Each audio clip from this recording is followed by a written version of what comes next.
beautiful people. Welcome back to my channel. Today I have the beautiful Sarah with me. Hi. So she's actually my new roommate this semester. So we wanted to do the mixed girl tag today, and I really wanted her to do it with me just because so you guys can get kind of different point of views rather than just my opinion and my experience.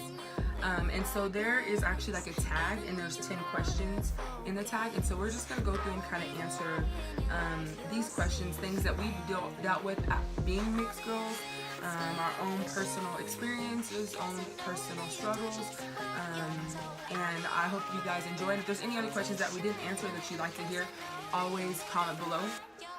If you haven't subscribed yet, subscribe, like the video if you like the video, and of course I always love to hear what else you guys would like to hear from me. It just helps give me ideas and stuff like that, so I'm making videos that you guys want to see. Okay, so for the first question, it is, what are we mixed with?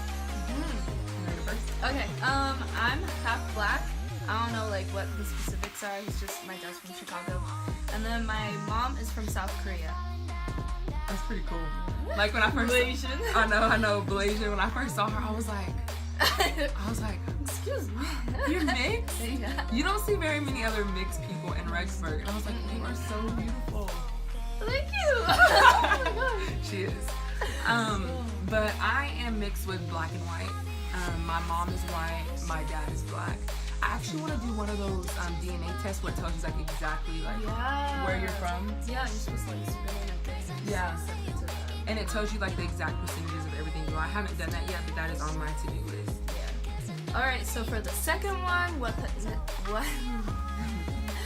ethnicity have you often been mistaken for? Okay. So. Yeah. So for me, it's been like growing up, it was more like Puerto Rican. I got a lot of that. Like I think it was just my hair. People just assumed I was Puerto Rican. It wasn't really curly at that point. I didn't really know I had curls. I got a lot of perms and stuff like that, but I got Puerto Rican a lot. And then like I would tell people growing up that I was Puerto Rican, black, and Asian. Because I thought it was so. That's what I am. I know. I thought it was so cute. Like I would just mess with people. Of course, I would tell them I was just playing right afterwards, but they'd be like. Because it gets so boring when you tell people you're black and white. Everybody's like, oh, everybody's mixed with black and white. But you get to say like you're an Oreo or something. Like what I used to say when I was a kid, I was like, I'm a bumblebee because I'm black and Asian because like yellow. Yellow. I was obsessed. Like I went through a phase. It was bad, but I've never heard that one before. Really? Yeah. I hear Oreo. Me. I hear Oreo all the time. It's Oreos taste good. They do taste good. No, but like the actual. Anyway. Oreos taste good anyway. So what about you? Most people think that I'm just like Hawaiian or like a Pacific Islander girl, or Latina. Sometimes I get that. Yeah. Hawaiian is. Oh yeah, that's what I didn't say. Hawaiian is beautiful. I always get mistaken as like Polynesian. Yeah. So like Tongan, I wish. Tongan or Samoan. Like I get that a lot. Yeah. Which is a compliment. Like I love the culture. Yeah, they're dope. I love them. And so beautiful. Okay, so the third question is, your hair curly or straight? Yeah, both of our hairs are curly. You can see we have different curl patterns. Like I recently cut my hair off, so this is me like twisting my curls, but they're very tight. And hers, mine are a little bit more loose. Yeah. And they go away real easy, like if I don't wash my hair or something. So what? Question number 4. Yeah. Was coming from different backgrounds challenging growing up? We're just like for me, I always kind of looked at it as like a positive thing most of my life. Like I thought it was cool how like I got to experience both sides of the culture. My white side of the family, I'm from Texas, Dallas, Texas. My white side of the family is very country. Like if I was to go to a family reunion, there's like hicks. It's like cowboys, cowboy hats, boots, like your stereotypical Republican. Yeah, that's what it looks like. Like most of them work on farms and stuff, you know. And then I'd go to my dad's side of the family, and they're from like Arkansas.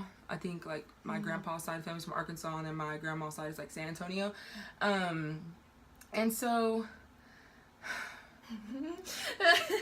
it's like, I thought it was cool to get both cultures, like at holidays and stuff like that. But it was hard. Like, it was hard being around like different friends of different backgrounds. Like, if I was with my black friends and my white friends, I always kind of felt like when I was with my white friends, I was too black. Like, I was always the black girl, and I always felt like when I was with my black friends, I was the preppy white light skinned girl.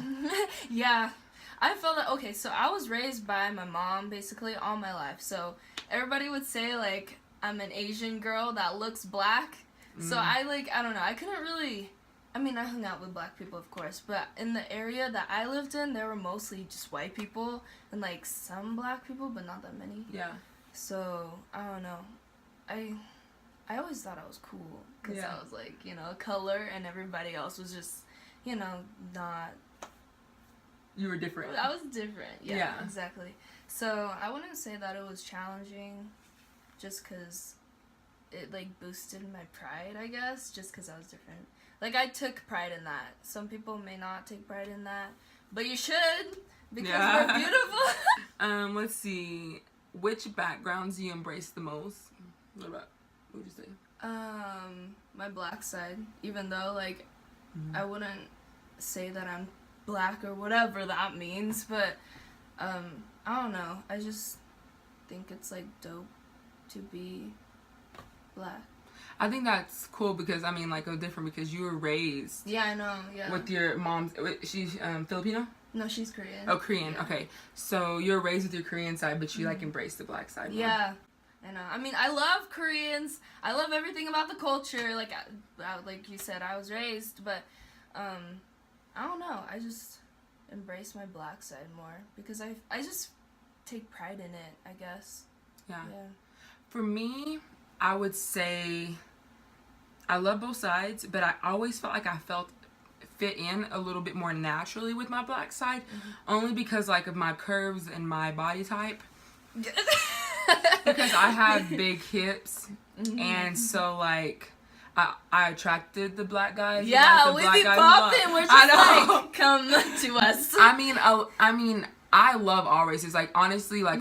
My mom, she tells me she thinks I'm gonna marry a white man, and I honestly don't care what color my husband is, but I feel like sometimes that white guys are like afraid of all this. Like, I know, they're me like too. They can't handle the shook, or they're like scared. I'm like, come with me, love it. Yeah, just enjoy, you know. We love white boys. Yeah, we do. We love black boys too. I mean, whatever, Hispanic, Asian. Hit me up. Have you ever been teased for being different? Yeah. Just cause like I said, I don't know. People make fun of me for being like acting more Asian than black, which I mean, it doesn't really bother me cause it's true. I was raised, so that's my excuse. But yeah, I have been. The question was, have you ever been teased for being different? I haven't been teased in a way where people are like, ha ha, you're black, ha ha, you're white. But just kind of like what I said earlier, where like when I'm with my black family, they pull out a lot of the white jokes, like, you know, and I feel like I'm treated like I'm not full black. And like when I'm not necessarily with my white family, because that's who I was like raised around, so I feel like they like know who I am, but like still like when I'm with some like white friends, some white family, like you still kind of get the black jokes, or like, Alycia, show them how to twerk. I'm like, I don't know how. Just because I'm black, you think I know how to twerk? Shoot. For the longest time, I couldn't actually. I was like, I know I'm black, but like, guys, I can't twerk. I mean, like, I have a big butt, like, so I don't have to like do much except for like put my hands on my knees and just go like that, and it just moves. Yeah, it just moves. Goes up, and they're like, whoa, how do you do that? I'm like, girl, true. It just moves, you know? Yeah, for real. Just naturally there, you know? It goes up. So, I mean, like, not mean teasing, but I kind of hate. I've gotten so used to people pointing out that I'm different that I've realized that I actually start pointing myself out as different. Like, sometimes I'll make black jokes about myself when I'm with my white friends. Yeah. And, like, white jokes about myself when I'm with my black family or black friends. And I'm really trying to work on not doing that. And just, like, not letting somebody define like who I am by my shape or my shade of color, and just like really defining who I am. Yeah. So have you ever been ashamed of being multiracial? No. I wouldn't think ashamed is the right word. No. No. Like I said, I think we're in style. So. Yeah. Here. Yeah. If I could flip it. Yeah.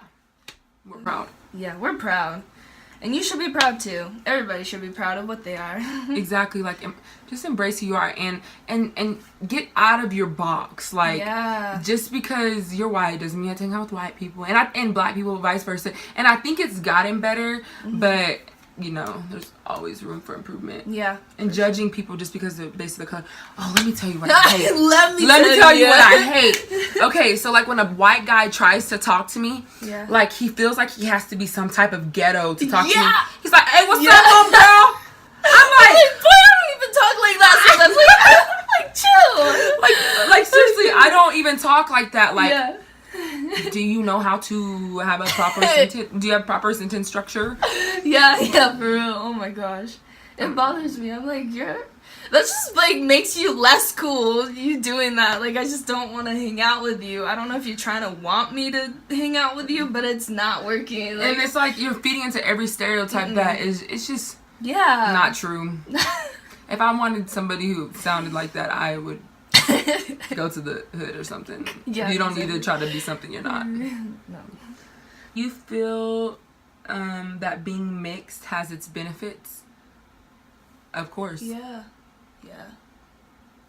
I get to experience both. Yeah. What makes being multiracial a beautiful thing? How it turns out. I don't know. You can tell we both love ourselves. Yeah. I mean, I'm not saying I'm perfect, but yeah. And I'm not saying I don't have any insecurities, but I think my mom and dad did a pretty good job. Yeah, you're just like checking yourself out.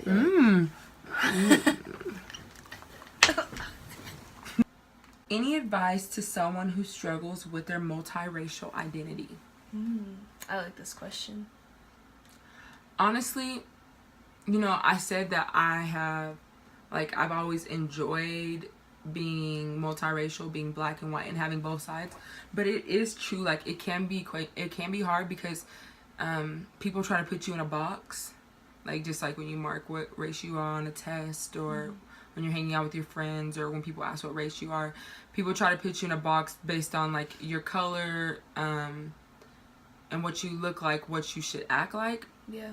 And I've actually realized lately that I have begun I was for a time putting myself in a box. Recently I did like a big chop. If you guys haven't seen that video, it looks so good. I love it personally. Thank you. I'll put the link below to that video. But for me, that was something that was really scary to do, to chop off all my hair. But it really was liberating. Like I feel like free, like in a lot of ways. Like I feel like a lot of my identity was tied to my big curly hair, and I feel like I personally tied a lot of my beauty to that. And when I cut my hair off, I just felt it took me a couple days to get used to it, but I felt free. I felt more confident. I find myself saying, you know, I don't care who I'm gonna be around.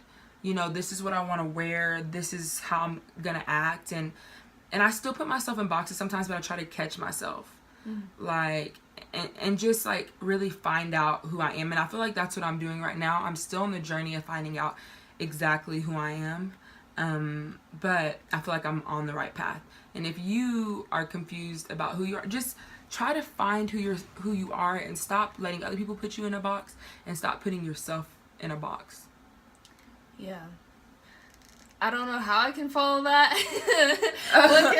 What I could say, my advice would be basically, I don't know, just everything she said. Like, be who you are, no matter, like, if you're a nerd that's black, or a white girl that's, like, or boy that's, like, you know, hip and, like, you know. You can dance, you got curves. Yeah. Doesn't mean you're acting black. No, yeah, just be yourself. I mean, you are who you are. Like, these stereotypes and such, it's just, I don't know, it's it shouldn't define you as a person. You should just be what you think you are, what you feel you are, what you like, do what you like, wear what you like, you know, like what you think expresses you to show who you are.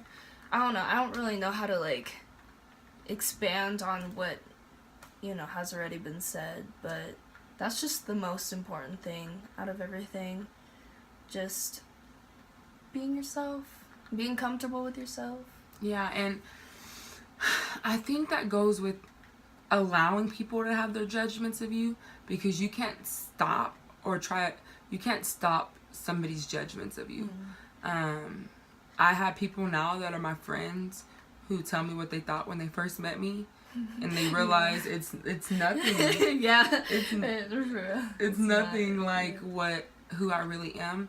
And you have to be okay with not everybody knowing who you are. Like everybody isn't gonna accept you. Everybody isn't gonna like you. Everybody isn't gonna put in the time to get to know you. That's why you just have to love yourself and feel confident within yourself, where you get to the point where you don't need somebody else's approval of you. Approve yourself. Approve of yourself. Love yourself. Approve of Accept yourself. Oh, you're beautiful. But I hope you guys enjoyed the video. I hope that if you are mixed, that you can love yourself and embrace every part of yourself, and not tie so much of your identity to the color of your skin or where you come from, but to accept that as well, and to let it be a part of you, and to love every part of you and make the most of it. If you enjoyed this video, thumbs up, comment, let me know what you think. If you would like to see more videos, go ahead and subscribe to my channel. I'm gonna be posting weekly. I'm excited about that. Yeah, that's nice. So we love you guys. Have a good day. Love yourself.